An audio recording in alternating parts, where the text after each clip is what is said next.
আসসালামু আলাইকুম। আজকে আমি আপনাদেরকে খুব সহজে আলুর পকোড়া করে দেখাবো। এটা আপনারা খুব সহজে করে নিতে পারবেন কোনো ঝামেলা ছাড়াই। ঝটপট একটি রেসিপি। প্রথমে আমি আলুগুলোকে একটি গ্রেটারের সাহায্যে ছোট ছোট করে কেট করে নিয়েছি। এতে ছোট গ্রেটারটা দিয়ে কেট করেছি, এতে খুব সহজে আলুগুলো সিদ্ধ হয়ে যাবে। এখন আমি আলুগুলোকে ভালো করে ধুয়ে নিব। 1 থেকে 2 বার ধুয়ে নেব।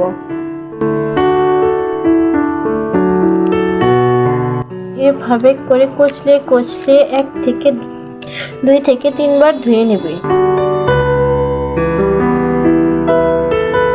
অন্য একটা পাত্রে এভাবে চিপে তুলে নেব।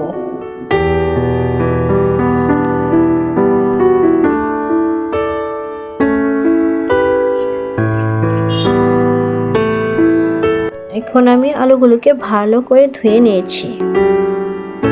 এখন এর মধ্যে আমি একটা ডিম দিয়ে দেব। এখন আমি এর মধ্যে ডিমটা ফাটিয়ে দিলাম। এখানে আমি কিছু পেঁয়াজ কুচি দিয়ে দিলাম। এখন আমি সামান্য পরিমাণ ধনিয়া পাতা কুচি দেব। এখানে আমি 1 টেবিল চামচ পরিমাণ কাঁচা লঙ্কা দিয়ে দেব। ঝালটা আপনাদের পরিমাণ মতো নিয়ে নেবেন। এখানে আমি সামান্য পরিমাণ হলুদ গুঁড়ো দিয়ে দিলাম।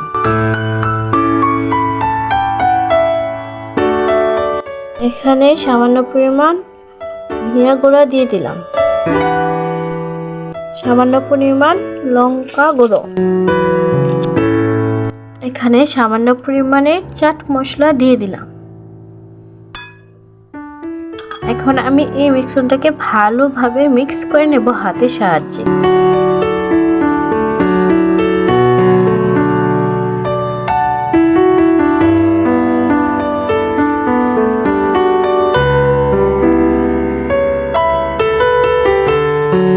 এখানে আমার মিক্স করা হয়ে গেছে।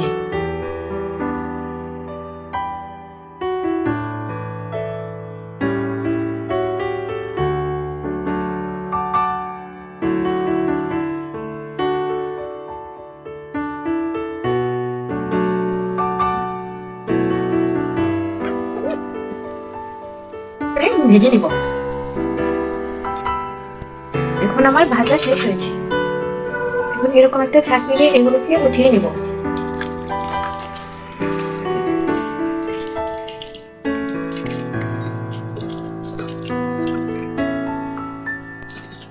অবশ্যই বাসায় একবার করে দেখবেন, আশা করি ভালো লাগবে সবার।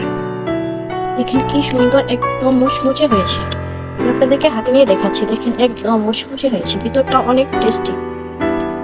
রেসিপিটি যদি ভালো লাগে অবশ্যই করে একটি লাইক দিবেন, আর কেমন হয়েছে তা আমাকে কমেন্ট করে জানাবেন। আমার চ্যানেলটি সাবস্ক্রাইব করে পাশে থাকা বেল বাটনে চাপ দিয়ে অন করে দিবেন। পরবর্তীতে আরো ভালো কিছু রেসিপি পাবেন।